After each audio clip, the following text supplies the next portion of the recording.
My story begins in 2007, when I was thinking about going on vacation to either Thailand or the Philippines. I was going to go with a friend from work named Tom. He's an older guy who used to work as an engineer in the same company as me. In the end, we agreed to have a 2-week vacation in Thailand in August of that year. Tom was excited about it because he had heard my stories about Thailand. I had been to Thailand a couple of times before, just for holidays, hanging out with bar girls. I enjoyed their company but didn't want a serious relationship with any of them, especially after hearing the horror stories of other guys losing everything. August arrived and we hopped on a flight to Thailand. We had plans to spend 3 nights in Bangkok and had reservations at the Nana Hotel on Sukhumvit Soi 4. After the first 3 days, our plan was to catch a flight to Phuket. On the first night, we just hung around Nana Plaza, having a good time, joking around and enjoying the nightlife. On the second night, Tom asked me where he could find fake football shirts, Rolex watches, DVDs and stuff like that. I suggested that Pat Pong Night Bazaar would be a good place to find all those things, so we got a taxi and headed to there. Tom managed to get a Rolex at a really good price, which surprised me considering it was his first trip to Thailand. A little while later, the sky opened up and there was a huge downpour. Everybody rushed for cover. Tom yelled, "Let's take shelter in this go-go bar." The bar was called the Kiss Bar, and it has lots of girls performing on the stage. I sat down next to a girl who worked there. She introduced herself as Annie. Annie pointed to a girl on stage and told me that the girl up there was her niece, which I found a bit unusual. Meanwhile, Tom was joking around with a cheerful, overweight woman who looked to be around 45, and she was more than happy to share drinks with him. Annie mentioned she was 34, around the same age as me back then. I was torn about inviting her to join me outside the bar because I hadn't slept much since arriving and I didn't really feel like continuing the party. In the end, Tom and I left the bar alone. We had one more drink at Nana Plaza before heading back to the hotel for a well-deserved sleep. The next day, Tom wanted to shop for more presents for his family, so we returned to the MBK shopping mall and in the evening we made our way back to the Kiss Bar in Pat Pong. Annie was there, so we chatted for a while. By now I was feeling refreshed after a good night's sleep. I made the decision to pay Annie's bar fine and we left the bar together.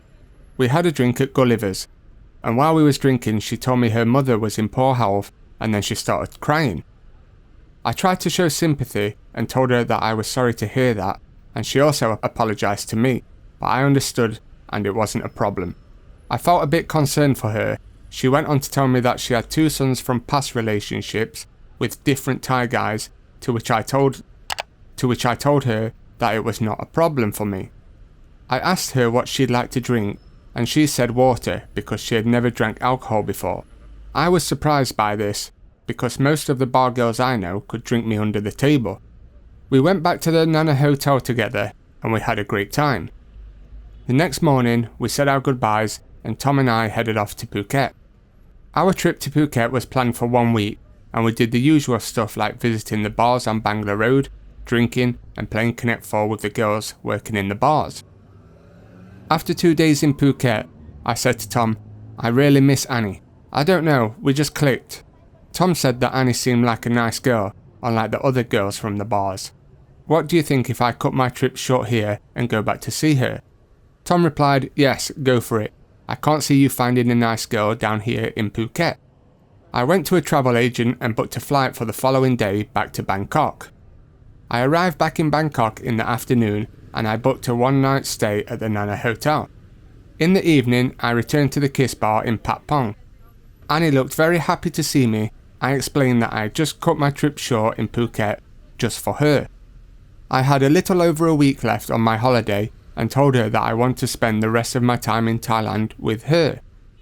I had to pay the bar for taking Annie out for the week, but it wasn't too much, and I was excited to spend time with her. I also agreed to pay Annie for her time. Once all that was settled, we were all set for a good time together. I asked Annie where she'd like to go, and she asked if I'd ever been to Koh Samet. Since I hadn't been there before, we decided that's where we're going to go. And that's where we stayed for 5 nights, just relaxing on the beach and enjoying candlelit dinners in the evening. Koh Samet was peaceful and a great spot for couples looking to escape the busy life of Bangkok. I soon found myself falling for Annie. She used one of those classic bar girl lines, saying that the night we met was her first night working in the bar. She continued saying that she only wanted to be with me and no one else. She also mentioned that she had earned 50,000 baht in her first month of working there, which I found funny because I met her on her supposed first day at the bar. Nonetheless, I was enjoying her company. The Koh Samet trip had come to an end, so we headed back to Bangkok for our last night. And once again, I checked into the Nana Hotel. We met up with Tom and decided to do a bar crawl around Nana Plaza. Annie was with us, but she was just drinking water, and she seemed quite different from the other girls in the bar. In the morning, we checked out of the hotel and headed to the airport. Annie came with us. When it was time for me to say my goodbyes to her, I promised that I would be back to see her as soon as possible. She started crying and said she didn't want me to leave. I had never seen anything like that before, and it made me feel guilty about leaving when she was so upset. I later asked Tom, "What do you think? Do you believe her crying was genuine? Or do you think it's something that they do to tug at your heartstrings and get the last bit of money you might still have in your pockets at the airport?" Tom replied, "No, I don't think so. You could see how genuinely upset she was." I turned off my phone for the flight home. When I landed at Heathrow, I switched it back on and found about 10 messages from Annie. They all said something like, "Have a great flight, please call me when you get home, let me know you got home safe." I thought it was very sweet of her, and we continued to talk every day for the next few months. However, one day, she told me that she was having a house built in Surin, her hometown. She asked if I would be okay if she worked in the bar for one more year to pay for the house. I wasn't sending her money, so I couldn't really say no to the request. It was really bothering me thinking about how many guys would see her during that year. I didn't have the highest paying job in the world, but I wanted her to stop working in the bar.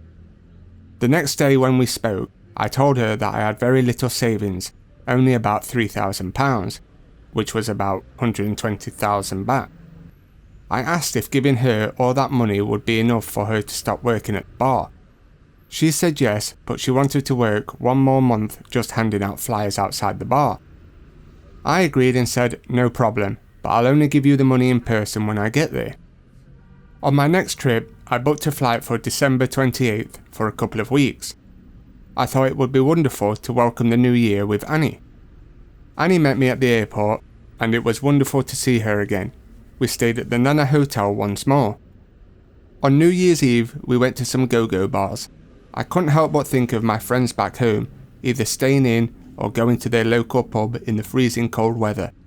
Meanwhile, I was in a t-shirt and shorts with a beautiful girl on my arm, celebrating in a much warmer climate. We welcomed the new year at the Nana Disco, and it was the best New Year's celebration I had ever experienced. Just after midnight, I was getting a bit drunk, and I ended up saying something very foolish. I had made plenty of mistakes in my life, but this one was going to be the most foolish of all. I turned to Annie and I blurted out, "Let's get married on this trip before I go home." Annie looked at me surprised and asked, "Are you serious?" And I nodded and said, "Yes." The next day, Annie called her family to share the good news, and I called my family in the UK to tell them about the upcoming wedding. To say they were surprised is an understatement. A few days later, we went to the MBK Centre and brought gold rings for both of us. Annie told me because I had given her the £3,000, or 120,000 baht, I wouldn't have to pay anything anymore. We would just have some food and a small party with her family. We got married in a registry office in Bangkok. Afterward, we travelled to Surin and stayed in a hotel because Annie's house was still being built. That evening, I had the chance to meet Annie's mother, brother, sisters, and her youngest son, who was only 7 years old at the time. I also saw Annie's niece, the one she had pointed out to me in Patpong. She had also married one of her customers, Tim, an English guy who was around 60 at the time. They lived in Thailand and were having a house built next to ours.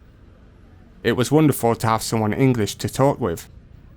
Eventually the holiday came to an end and I told Annie that I would be back in April, but in the meantime I would apply for a visa for her to join me in the UK because that's what we both wanted. When I returned to the UK, I found out that a friend from work had also married a girl on his first trip to Thailand. He was very kind and came over to my house to help me with the paperwork for Annie's visa. It all seemed like a complicated process to me, and I wouldn't have been able to do it without his help. In April, I flew back to Thailand and Annie's visa was approved, which made both of us very happy. We then decided to take a holiday in Pattaya. Time seemed to pass quickly, and it wasn't long before it was time to fly back home. This time at the airport, it felt okay, even though it was a bit strange to say, "See you next month in the UK." I was in the UK for a month, and it was almost time for Annie's flight. I sent her the money for the ticket, and when she arrived, I met her at Heathrow Airport. We then took the National Express coach to my hometown. The first months went smoothly. I got Annie registered with a doctor and a dentist, and I helped her open a bank account because she wanted to work. After a few months, she got a job in the same company as me, but on the night shift while I worked the day shift. She earned a lot more money than me, but I ended up paying for most things, as I don't mind doing so. I would treat her to weekends in London to see a show, and she had the liking for buying Louis Vuitton handbags. At least the handbags that she brought was with her own money. I didn't really understand the need to buy brand names, but if that's what she liked and she used her own money, I didn't have a problem with it. During the summer, I would pay for us to go to Cornwall. It was enjoyable to have a woman to share life with, but she would often get upset over trivial matters. It wasn't too bad at first, but over time, it got worse. One afternoon, while we were at home, she asked me about other girls I saw in Thailand before I met her. I didn't want to talk about it because it was all in the past, and that's where it should stay. Annie got angry and told me that if I ever saw another girl in Thailand, our relationship would be over. I tried to reassure her that I would never do that because I was married now, and the girls from my past were just that, part of my past. But she kept pushing the issue, and in the end, I raised my voice and said in a sarcastic tone, "Let's talk about the past. Let's really enjoy ourselves." She looked shocked and then slapped me across the face. She ran out the kitchen, through the garden, along the side of the house, and back inside through the front door where I was still sitting. And just for good measures, she gave me another slap. I think she hoped I would follow her outside after she slapped me again. She quickly apologised and suggested that I could do the same to her to make it fair. I told her there was no excuse for a man hitting a woman, and there's no excuse for her hitting me either. I felt like she might have hoped I would do the same to her so she could tell people at work and show them any marks, but I made it clear that I would never hit a woman. There were many similar instances like this over time, and it was starting to dawn on me that I had made a huge mistake, marrying someone I barely know, whom I never met, in a go-go bar, in a red light area. About a year later, we flew to Thailand to visit Annie's family. By that time, the house in Surin had been built, so we stayed there and had a small party with her family. I took her son swimming in the hotel swimming pool because he had never been in one before. He looked really happy and was having a great time. Annie was planning to spend more time with her family, so I asked her if she would mind if I went to Phuket for a few days to enjoy the beach before we headed back home. To my surprise, she was okay with it and said she would join me in Phuket in a few days. I checked into the CNN Hotel, a nice place at the top of Bangla Road. I didn't feel like going to busy bars at night because I was now married and it didn't seem right to do so. There was a quiet bar at the top of Bangla Road that was showing American wrestling on TV. I decided to go in and hang out there. There were two ladies who worked there. They started the usual bar girl conversation with me. They told me their names and asked for mine, but I quickly mentioned that I was married and that my wife would be joining me in a couple of days. They were understanding and friendly, saying that I should bring her to the bar and everyone would be welcome to her. They seemed like nice people. A couple of nights later, Annie arrived and we had a night out, visiting some of the bars. At the end of the night, Annie wanted to buy something from 7-Eleven. As we walked past the bar where I had been drinking before, the girls there remembered me. They waved and said, "Hello, Dave." I waved back to them, but the look on my wife's face was one of horror. Annie was clearly angry and she asked, "What happened in there?" I reassured her, saying, "I just went in for a beer and watched TV, nothing more." She asked, "Then how do they know your name?" I replied, "They asked me, and I also mentioned you, so they know I'm married." I suggested that we have a drink in the bar to prove I was telling the truth, but Annie refused, saying, "I'm not going in the bar. Bar girls are not good. They give my country a bad name." I couldn't believe what I was hearing. After all, I had met her in a go-go bar, but I didn't say anything. I figured there was no point in arguing, and I just wanted her to stop talking about it. We were supposed to be on vacation after all, to have a nice relaxing time. Once we got back to the room, she couldn't let it go. She continued to go on and on about those girls in the bar for over 3 hours, and it became quite an exhausting and frustrating conversation. I don't usually lose my temper or raise my voice, but after 3 hours of her constant nagging, I finally snapped and shouted, "I had a couple of cold beers in the bar while watching TV. What the hell did you want me to do? Sit in the room until you got here?" In response to my outburst, she scratched her nails deep into my back until they drew blood. I didn't say anything. Instead, I just got into the single bed in the room and left her to it. The next day, she apologised, and I told her that I had lost control and it was my fault for raising my voice. I suggested that we just forget about it and that I didn't want to talk about it anymore. As it was soon time to go back home, we found ourselves sitting next to another Thai lady on the flight. She was struggling with the overhead lockers and her bags, so I asked if I could help. She smiled and said thank you. Annie gave me a very disapproving look later during the flight. When the lady had gone to the toilet, Annie told me not to help her when we land at Heathrow, saying she's not worth it, she looks down on us. I didn't agree with her because the lady seemed quite friendly, and even more so than Annie. I helped the lady again despite getting shouted at. I was relieved when the holiday was over and I could go back to work. Several more years passed and now it's 2017. Annie hadn't been to Thailand for a year, but she was planning to go in March. She had saved up her holiday time at work and carried some days over for the trip. She was planning to go for a total of 7 weeks, but I decided not to join her. I wanted to save money and go on a trip the following year instead. A few weeks before her trip, Annie said something very strange. She told me, "When you go to Thailand, if you want to take a girl back to your room, no problem." I was shocked and upset to hear this coming from the same woman who used to tell me that she would divorce me if I ever looked at another girl, let alone sleep with one. I reassured Annie that I would never do such a thing because it just wasn't in my nature to deceive someone. Then she responded with the popular bar girl line, "Up to you." The day of her flight arrived and I accompanied her on the National Express coach to Heathrow. She was on Messenger all the time, and I assumed it must have been her family getting excited about her return. During the entire journey, she barely said 2 words to me. When we arrived at the airport, I simply told her to let me know when she arrived safely. In response, she shouted back at me, "Don't tell me what to do." The next day, I received a message on my tablet, since I didn't have a smartphone at the time. The message was from a guy named Paul who worked with us, and it read, "Have a great holiday, see you when you get back, sexy." It turns out she had sent this message to my account, forgetting that I had access to the messages. I believe she thought that since I didn't have a smartphone, I wouldn't see any messages, but she'd forgotten about the tablet.